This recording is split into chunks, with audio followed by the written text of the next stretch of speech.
What's going on, everybody? Welcome back to another video.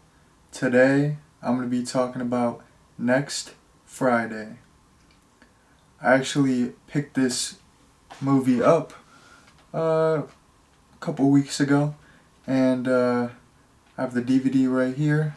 Just gonna show you all. Not that you care, probably. Maybe you do. I don't know. I'm not a mind reader, but I picked this up at Disc Replay. Shouts out to Disc Replay. If you get 3 movies, if you get, not for Blu-rays, but for DVDs, if you get 3 DVDs, you get 6 free, which, I mean, that's a pretty darn good deal. I'm going to show you all the inside. I thought this was pretty darn cool. It's a little flip action right here. Pretty cool. And then, yeah, it says it on the back. There's quite a few bonus features. I usually don't check those out, but it's nice to have. But it says on the back here, it says interactive menus. I don't know if you all can see that. That looks like it's in focus to me. So that's like right when I popped this in, that was one of the first things that I noticed was the interactive menu. It was set up like a real estate ad for Rancho Cucamonga, and I thought that was awesome. I love when DVDs have creative menus and interactive menus. I like Blu-rays. I love Blu-rays, but I feel like nowadays you don't see as many creative interactive menus with Blu-rays. It's just like press play, press bonus features. So that, I don't know how old this is. I don't think that this is definitely not the original DVD from 2000. I doubt it. This is probably a re-release, but I mean, yeah, I feel like you don't see that as much nowadays on newer DVDs or Blu-rays. You don't see the interactive menu, so I was really happy to see that, and I liked that. Just wanted to mention it, but now I'm going to get into the story. I'm going to do a little plot summary. So if you haven't seen the movie, tune out, because I'm going to get into some spoilers. So this movie takes place, did you guess it from the title? Next Friday. So it takes place next Friday. Debo is in jail, and Craig is worried that Debo is going to escape from jail and come after him. So he has this cousin, Day Day, who he won the lottery, and he lives in this giant mansion in the suburbs. So Craig wants to go live with him in the suburbs so that Debo won't be able to find him when he breaks out.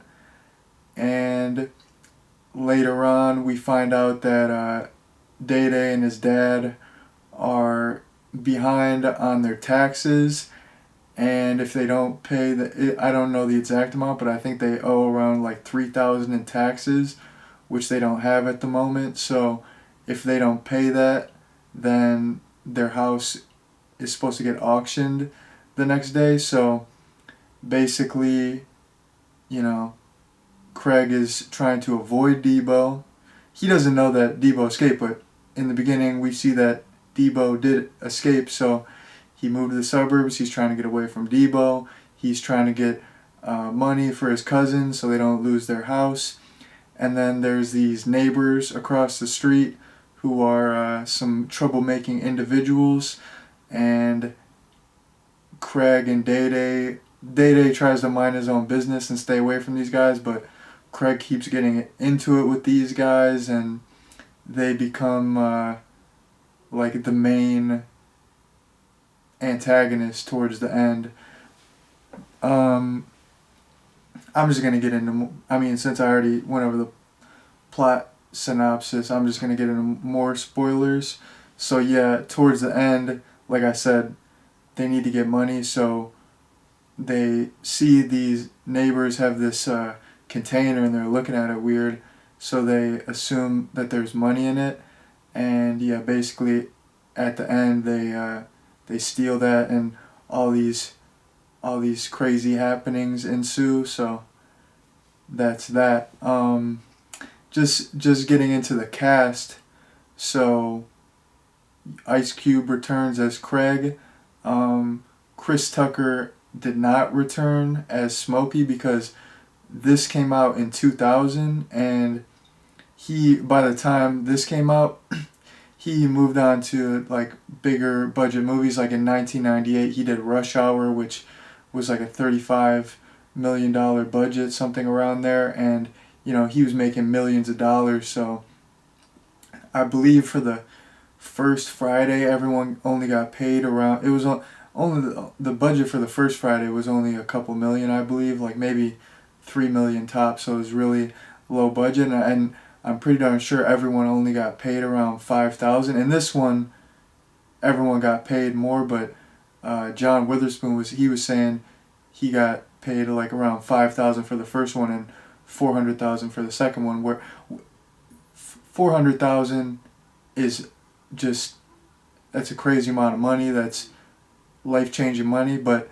I mean, if Chris Tucker's making millions for movies, he's at a higher caliber. He's not gonna go back and work for 400,000. So it's understandable. He was he was pretty big at that point, so he didn't come back, and they wrote him out of the film. They did mention him. It was funny. They're like, yeah, he's in rehab, which I just thought was the funniest thing ever. Like, he's in rehab for weed. Has anyone in the history of ever gone to rehab for weed? Like, can you actually go to rehab for weed? And I was thinking, like, if you did go to rehab for weed, would they take you serious, or would the staff just laugh at you? Like, what would happen? I don't know. But I thought that was funny how they wrote him out. They said he went to rehab. Who knows? Maybe he went downhill within a week. Maybe he was popping pills. Maybe he was doing all kinds of crazy stuff. Speaking of that, now that I'm talking about Smokey and drugs and smoking weed, that's something that was kind of jarring to me. Is so in the first movie, Craig is like, I drink, I don't like smoking. But in this one, he's just a complete pothead. Like, in the beginning, he's rolling up a joint or a blunt, I don't remember which one it was, and he's smoking throughout the movie. So within a week, he just became a total pothead. Because the reason I don't understand it is because, the way that I saw it in the first movie, I didn't see it like it was his first time, and then now, like, because that would make sense. Like, maybe he never tried it before, and then he tried it, and then he's like, oh, I like it, and then he becomes like a total stoner. But I didn't see it like that. He was like, no, I drink, I don't smoke. Like, I looked at it like in the first one, he had smoked before, but he just didn't like it, so he didn't really want to do it. But yeah, either way, I don't know. It didn't really gel with me how he's like a total pothead. But I mean, these are pretty much stoner comedy, so you gotta kind of have that stoner element. So it is what it is. But I thought that was a little bit weird. But it didn't bother me or anything. I was just like, oh, he's just a total stoner now. A week later, okay, cool, whatever. And just getting into the cast a little bit, like I said,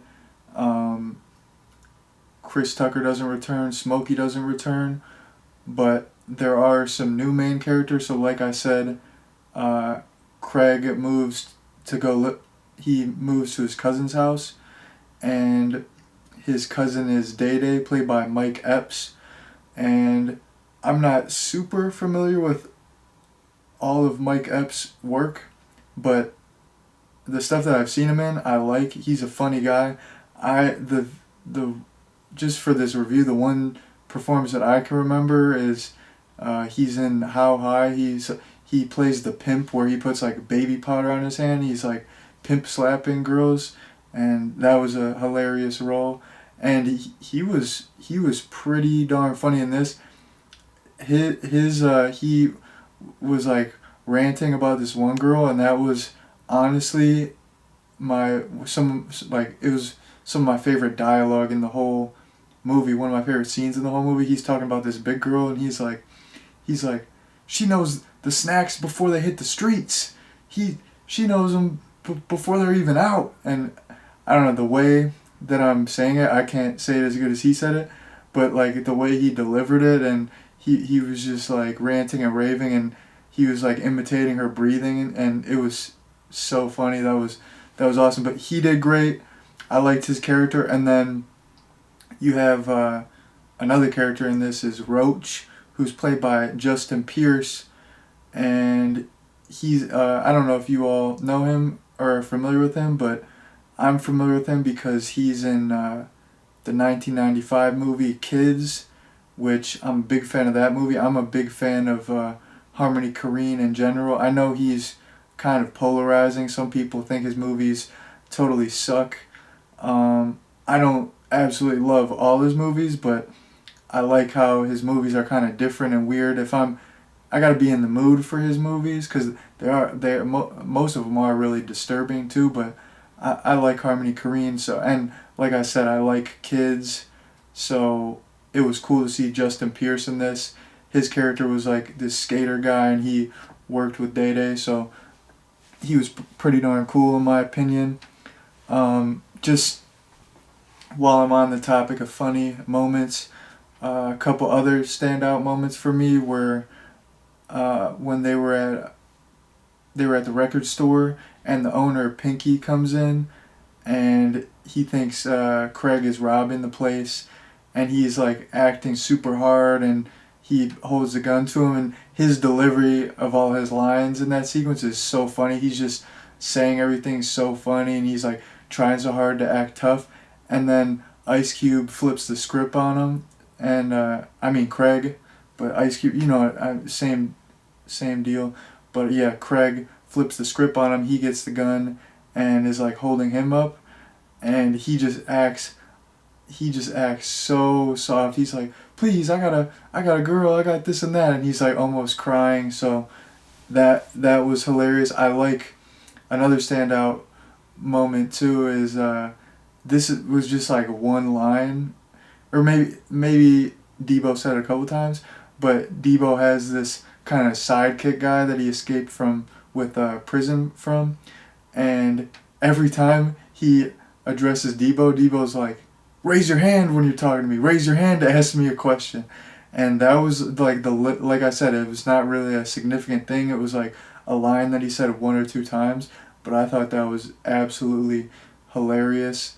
And the last standout moment to me was I like when they were all smoking weed at the record store, and then they're like sucking it up with a vacuum, which honestly, like, it's pretty darn smart. I don't know if that would actually work, but I was like, damn, that's kind of clever. I would have never thought about that. That's crazy though. They're smoking weed in the workplace like that. That's gangster, man. I wouldn't have the balls to do that. But anyways, my overall enjoyment of this movie, I thought it was decent. I had a good time with it, but it wasn't great. It didn't blow me away. Like the first time I saw it, it did blow me away. I'm like, this movie's awesome. How have I never seen this before? How am I just seeing this? This movie rules. This movie, it was a good time. I wasn't bored. I thought the comedy was good. The story was decent. The ending was decent. I enjoyed it, but it was just decent in my opinion. It was good, but it didn't blow me away. That's the thing with sequels. I love sequels, but it's very rare that a sequel surpasses the original, and it's even rare for a sequel to be on the same level as the original movie. It's usually they're like a step down, and this, in my opinion, was definitely a step down from the first one. But I mean, it's hard with any franchise to recreate the magic of the first movie. The first movie just has like a certain charm to it. I don't know that you could really replicate that, but like I said, this, I mean, you have quite a few returning characters. You have quite a few returning cast members. It's a good story. I like the ending. One thing that I don't like about the ending though is I like how they did it. How the villains it sounds like a superhero movie, but you know what I mean. The villains kind of took out each other, and then they get arrested in the end, and it kind of played out pretty smoothly. I thought it was well done, but the one problem that I had with it is like there's so much build up where he's trying to find Craig the whole time, and then when he actually does find Craig, I feel like Debo is defeated so easily, and he's this big tough guy. He was the main bad guy in the first movie, and then in this he's just taken out just so easily that, like I said, I liked the ending, but that bothered me a little bit. And another thing that I wouldn't necessarily say it bothered me, but I just thought was kind of weird was like in the beginning there's this girl who lives across the street, and Ice Cube's like hollering at her, he's like macking on her, and I thought that was gonna like build into a romance. I thought that was gonna build into a relationship, but that doesn't go anywhere. Not that I don't care, because there was enough going on in this story, but I just thought that was kind of weird. I like the way they set it up in the beginning. I thought that was gonna turn into something, but that did not turn into something, which it's whatever. It's neither here nor there. But overall, like I said, I thought this was good. Wasn't the best thing ever, but it was a decent sequel. I would definitely recommend it. And just to let you all know, I'm gonna wrap this video up here in a second, because I pretty much discussed everything that I wanted to talk about. But yeah, I would definitely say if you're a fan of the first one, check it out. Don't expect it to have the same charm as the first one, but it's a fun time. I was by no means bored or unentertained. It was entertaining. It was a decent time, so I would definitely recommend it. But like I said, I pretty much talked about everything I wanted to talk about. So I'm going to wrap up the video. Thank you all very much for watching. Peace out.